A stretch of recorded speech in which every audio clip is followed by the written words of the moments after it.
दोस्तों, मनुष्य जीवन में काल का बहुत महत्व है। हमारे साथ जीवन में जब भी कुछ बुरा होता है, हम कहते हैं कि ये सब कुछ काल कर रहा है। काल को मृत्यु का देवता भी कहा गया है। दोस्तों, क्या आप जानते हैं, काल को ही मनुष्य की मौत का कारण भी कहा गया है। और लोग ये कहते हैं कि अंतिम समय में काल ही हमारे प्राण हरने आता है। लेकिन हम आज आपको बताएंगे कि काल कैसे मनुष्य को अपने जाल में फंसाता है और फिर कैसे उसके प्राण हर लेता है। यही हम आज की कहानी में जानते हैं। अब देर ना करते हुए आज की सुंदर कहानी शुरू करते हैं। दोस्तों, मनुष्य के जीवन में समय, परिस्थितियां और स्थान बड़ी भूमिका अदा करते हैं। कई बार तो जो कुछ भी घटित होना होता है, उसी के अनुरूप परिस्थितियां बनती चली जाती है। कलयुग में एक ही चक्रवर्ती सम्राट हुए हैं और वो थे सम्राट विक्रमादित्य, जिनके नाम पर भारतवर्ष में विक्रम संवत की शुरुआत हुई। विक्रम द्वितीय एक बहुत ही पराक्रमी, विद्वान, कुशल, प्रजापालक, धर्मज्ञ और परोपकारी राजा थे। राजा विक्रमादित्य अपनी प्रजा को बहुत प्यार करते थे। राजा रात में वेश बदलकर अपनी प्रजा के हालात जानने के लिए नगर में निकल जाया करते थे। एक बार की बात है, राजा विक्रमादित्य वेश बदलकर रात को नगर में निकले। राजा को घूमते घूमते अमृतवेला का समय हो गया। अमृतवेले के समय राजा विक्रमादित्य नगर की परिक्रमा करने वाले रास्ते से गुजर रहे थे। रास्ते के दूसरी ओर घना जंगल शुरू हो जाता था। तभी अचानक राजा ने देखा कि एक लकड़हारा कंधे पर कुल्हाड़ी लिए जंगल में प्रवेश कर गया और लकड़ी काटने के लिए एक ऊंचे वृक्ष पर चढ़ गया। तभी राजा ने देखा कि एक भयानक भालू दौड़ा दौड़ा आया और उस वृक्ष पर चढ़ने लगा, जिस पर लकड़हारा लकड़ी काट रहा था। भालू को वृक्ष पर चढ़ते देखकर राजा को बड़ा आश्चर्य हुआ, क्योंकि भालू तो वृक्ष पर कभी चढ़ ही नहीं सकता। लकड़हारे ने जब भालू को अपनी ओर आते देखा तो वो बहुत घबरा गया और डर के कारण उसके हाथ से पेड़ की टहनी छूट गई और जमीन पर गिरकर उसकी मृत्यु हो गई। फिर भालू पेड़ से नीचे उतरा और राजा के देखते ही देखते उस भालू ने एक सुंदर लड़की का रूप धारण कर लिया और जंगल के नजदीक ही स्थित एक कुएं के पास जाकर बैठ गई। राजा दूर खड़ा हैरानी से ये सब कुछ देख रहा था और सोच रहा था कि ये लड़की बना हुआ भालू अब क्या करेगा। थोड़ी ही देर बाद राजा के 2 सिपाही उधर निकले और इत्तेफाक से दोनों सिपाही सगे भाई थे। छोटे भाई की नजर जब कुएं की मुंडेर पर बैठी सुंदर लड़की पर पड़ी तो वो बड़े भाई से बोला, देख भाई, कितनी सुंदर लड़की बैठी है। मेरा मन कर रहा है कि मैं इससे विवाह कर लूं।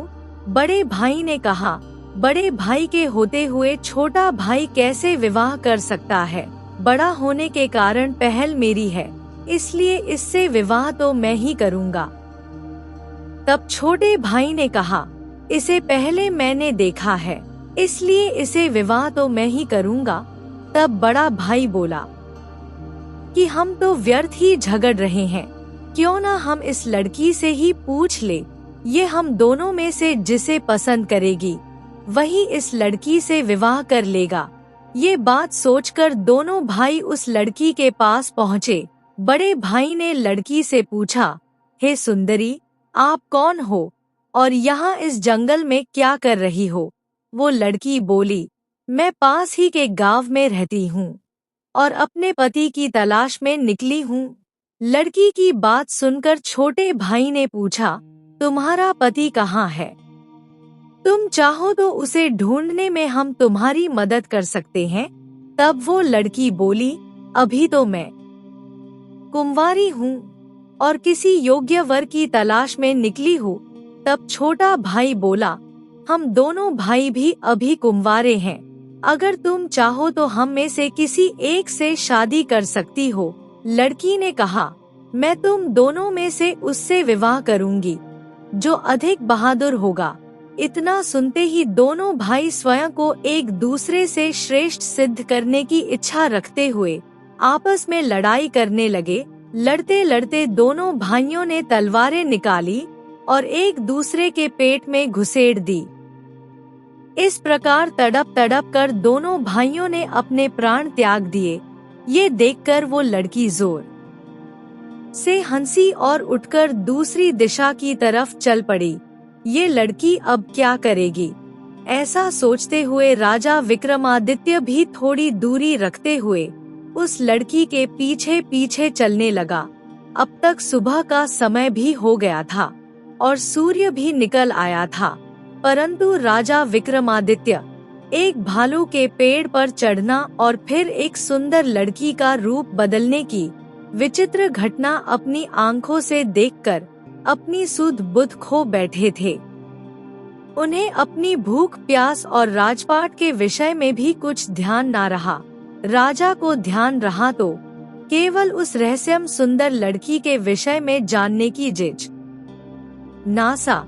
इसलिए राजा सावधानी पूर्वक लड़की का पीछा करने लगा। लगभग 200 कदम आगे चलने के बाद राजा विक्रमादित्य के हैरानी की सीमा ना रही, क्योंकि देखते ही देखते वो सुंदर लड़की अब एक लड़की नहीं रही, बल्कि वो एक जहरीले नाग का रूप धारण कर चुकी थी। वो जहरीला नाग अब बड़ी तेजी से आगे बढ़ने लगा। कुछ दूर आगे चलकर एक नदी बह रही थी। वो भयानक जहरीला नाग नदी किनारे पहुंचकर कुछ समय रुका और फिर राजा के देखते ही देखते नदी में कूद गया। नदी के बीचों बीच एक नाव चल रही थी जिसमें बहुत सारे लोग सवार थे। वो जहरीला नाग उस नाव की तरफ बढ़ने लगा। सम्राट विक्रमादित्य नदी के किनारे पर खड़े ये सब कुछ देख रहे थे। देखते ही देखते वो जहरीला नाग उस नाव में कूद गया। नाग पर नजर पड़ते ही नाव में भगदड़ मच गई और लोग अपनी जान बचाने के लिए नाव से बाहर पानी में कूद पड़े। उनमें से जो लोग तैरना जानते थे वो तो तैर कर नदी से बाहर चले गए, और जो तैरना नहीं जानते थे वो सभी लोग पानी में डूबकर मर गए। थोड़ी देर के बाद नाग नदी से बाहर निकला और नदी के किनारे किनारे आगे बढ़ने लगा। सम्राट विक्रमादित्य उसके पीछे पीछे चलने लगे। कुछ दूर जाकर राजा विक्रमादित्य एक बार फिर हैरान रह गए, क्योंकि उस नाग ने एक बार फिर अपना रूप बदल लिया। अब वो एक बूढ़े ब्राह्मण के रूप में था। विक्रमादित्य ने सोचा कि इस रहस्यम प्राणी के बारे में जानकारी लेने का अच्छा अवसर है, क्योंकि इस समय वो एक बूढ़े ब्राह्मण के रूप में है और मैं इसके बारे में आसानी से पूछ सकता हूँ। ये सोचकर राजा विक्रमादित्य जल्दी से उस रहस्यमयी ब्राह्मण की ओर बढ़ने लगे। राजा विक्रमादित्य तेजी से चलते चलते एकदम उस ब्राह्मण के सामने पहुंच गए और उसे हाथ जोड़कर प्रणाम किया। बूढ़े ब्राह्मण ने भी हाथ उठाकर उनका प्रणाम स्वीकार किया। तब राजा विक्रमादित्य ने पूछा, आप कौन हैं? वो बोला, तुम्हें दिखाई नहीं देता, मैं ब्राह्मण हूँ। राजा ने कहा, आप झूठ बोल रहे हो, आप ब्राह्मण तो नहीं हो। वो बोला, तो फिर तुम ही बता दो कि मैं कौन हूँ। राजा ने कहा, तुम वो नहीं हो जो नजर आ रहे हो। वो बोला, मैं जो कुछ भी हूँ, तुम्हें उससे क्या लेना देना। तुम अपने काम से काम रखो और जाओ यहाँ से। राजा ने कहा, मैं सच्चाई जाने बिना आपका रास्ता नहीं छोड़ूंगा, आपको सच्चाई बतानी ही पड़ेगी। वो बोला, मैंने तुम्हें बताया तो है कि मैं एक ब्राह्मण हूँ। राजा बोला, आप मुझसे झूठ नहीं बोल सकते, मैं आपका तब से पीछा कर रहा हूँ। जब आप भालू बने हुए थे उस समय आपने उस नौजवान लकड़हारे को मारा, फिर उसके बाद आप एक सुंदर लड़की बने और उन दोनों सिपाही भाइयों को एक दूसरे के हाथों मरवा दिया। फिर उसके बाद आपने एक जहरीले नाग का रूप धारण करके नदी में छलांग लगा दी और नदी पार कर रही नाव में घुस गए। और तुम्हारी दहशत के कारण नाव में सवार यात्रियों में भगदड़ मच गई और नाव पलट गई, जिसके कारण आधे यात्री नदी में डूबकर मर गए। और अब आपने बूढ़े ब्राह्मण का रूप धारण किया हुआ है।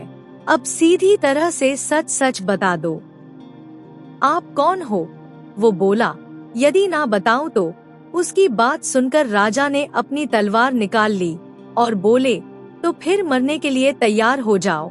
तुम नहीं जानते, ये राजा विक्रमादित्य की नगरी है और मैं राजा का वफादार नौकर हूँ। इस धर्मात्मा राजा की नगरी में तुम इतने लोगों की जान लेकर जीवित बचकर नहीं जा सकते, इसलिए मरने से पहले जल्दी से बता दो कि तुम कौन हो। राजा विक्रमादित्य की धमकी को सुनकर वो बूढ़ा ब्राह्मण जोर जोर से हंसने लगा और बोला, मैं जानता हूँ कि ये महाप्रतापी सम्राट विक्रमादित्य की राजधानी है, और मैं ये भी जानता हूँ कि तुम ही सम्राट विक्रमादित्य हो। फिर भी एक बार जान लो, तुम मुझे मार नहीं सकते, बल्कि एक दिन ऐसा आएगा कि मैं ही तुम्हें मरने के लिए विवश कर दूंगा। उसकी ये बात सुनकर राजा विक्रमादित्य सोचने लगा, जिसने इस वेश में भी मुझे पहचान लिया, वो कोई छोटी मोटी हस्ती तो हो नहीं सकती।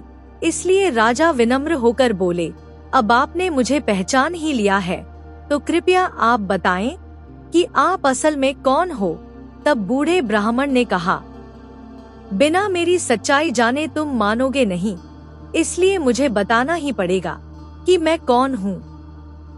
इसलिए राजन, अब ध्यान से सुनो कि मैं कौन हूँ और तुम्हारी राजधानी में क्यों आया हूँ।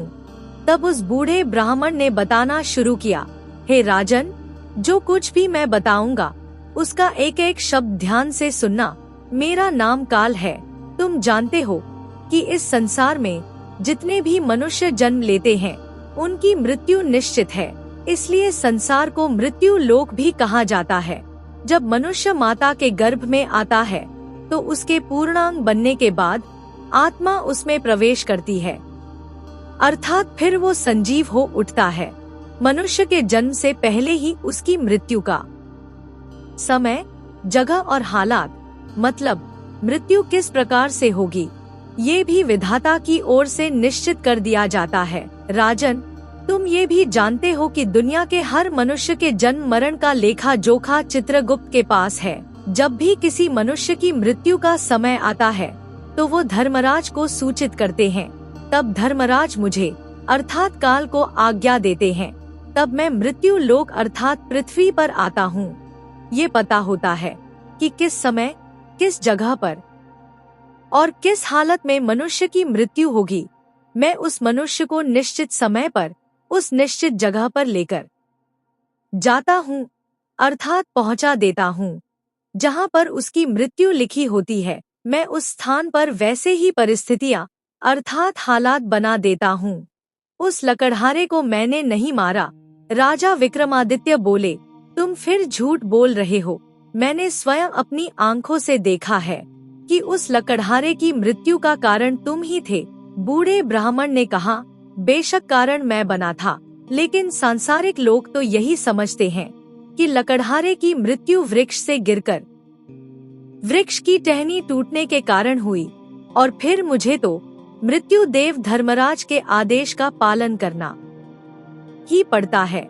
उस लकड़हारे की मृत्यु वृक्ष पर गिरने के कारण लिखी हुई थी, इसलिए मैंने रीछ बनकर वैसी ही परिस्थितियों या व हालात पैदा कर दिए। नहीं तो जरा सोचो, यदि असली रीछ होता तो क्या वो कभी पेड़ पर चढ़ पाता? परंतु वो तो मैं था, और मेरे लिए कुछ भी मुश्किल नहीं है। अब अगर उन सिपाही भाइयों की बात करें तो उनको भी मैंने नहीं मारा। उन दोनों की मृत्यु एक दूसरे के हाथों लिखी हुई थी, इसलिए मुझे लड़की बनकर वैसे हालात पैदा करने पड़े, और नाव में सवार कुछ लोगों की मृत्यु पानी में डूबने से लिखी थी। इसके लिए मुझे भयानक नाग का रूप धारण करना पड़ा। ये कहकर बूढ़ा ब्राह्मण बोला, राजन, मुझे लगता है कि अब तो आप अच्छी तरह से समझ गए होंगे कि मैं कौन हूँ और तुम्हारी नगरी में क्यों आया हूँ, और ये भी समझ गए होंगे की परिस्थितियाँ की सांसारिक मनुष्य के जीवन में कितनी बड़ी भूमिका होती है।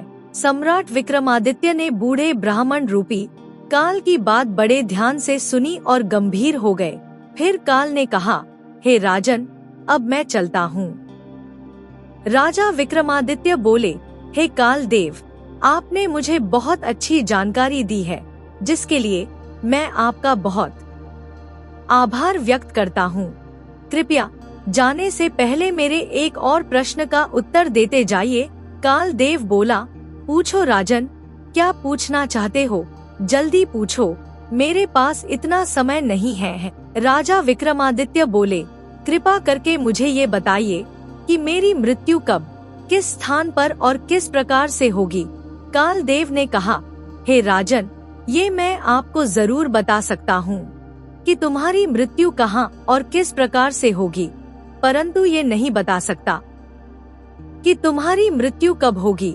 राजा विक्रमादित्य बोले, काल देव, मृत्यु का समय बताने में आपको क्या आपत्ति है? काल देव ने कहा, राजन, यदि मैंने पहले ही आपको मृत्यु का समय बता दिया तो आप इसी क्षण से चिंताग्रस्त हो जाओगे, और आप तो जानते हो कि चिंता चिता समान होती है। अभी तो आप अपने शासनकाल में बहुत अच्छे कार्य कर रहे हैं।